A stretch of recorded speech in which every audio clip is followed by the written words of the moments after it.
Import export മേഖലയിൽ government നൽകുന്ന ഒരുപാട് സ്കീമുകളുണ്ട്. അതിലേറ്റവും പ്രധാനപ്പെട്ട സ്കീമാണ് ഡ്യൂട്ടി ഡ്രോബാക്ക് സ്കീം.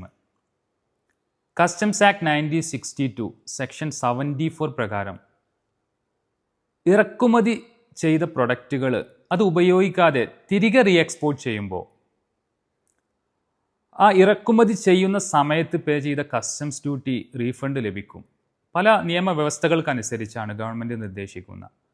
അതുപോലെ തന്നെ സെക്ഷൻ 75 ഇറക്കുമതി ചെയ്ത പ്രൊഡക്റ്റുകൾ കൊണ്ട് റോ മെറ്റീരിയൽസ് കൊണ്ട് വല്ല പ്രൊഡക്ട്സും മാനുഫാക്ചർ ചെയ്ത് അത് എക്സ്പോർട്ട് ചെയ്യുമ്പോൾ ആ റോ മെറ്റീരിയൽസ്ക്ക് എന്താണോ കസ്റ്റംസ് ഡ്യൂട്ടി പേ ചെയ്തിട്ടുള്ളത് ആ ഡ്യൂട്ടീസ് ഭാഗികമായോ പൂർണ്ണമായോ തിരികെ ലഭിക്കും.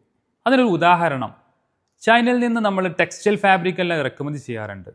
അതുകൊണ്ട് നിർമ്മിച്ച ടീഷർട്ടുകൾ അല്ലെങ്കിൽ ചുരിദാർ, ടെക്സ്റ്റൈൽ പ്രൊഡക്ട്സ് ഇത് നമ്മൾ എക്സ്പോർട്ട് ചെയ്യുമ്പോൾ ആ ഫാബ്രിക്കിന് ടെക്സ്റ്റൈൽ ഫാബ്രിക്കിന് എന്താണോ ഡ്യൂട്ടി പേ ചെയ്തിട്ടുള്ളത് അതിൻ്റെ പൂർണ്ണമായിട്ടോ അല്ലെങ്കിൽ ഭാഗമായിട്ടുള്ള എമൗണ്ട് തിരികെ ലഭിക്കും.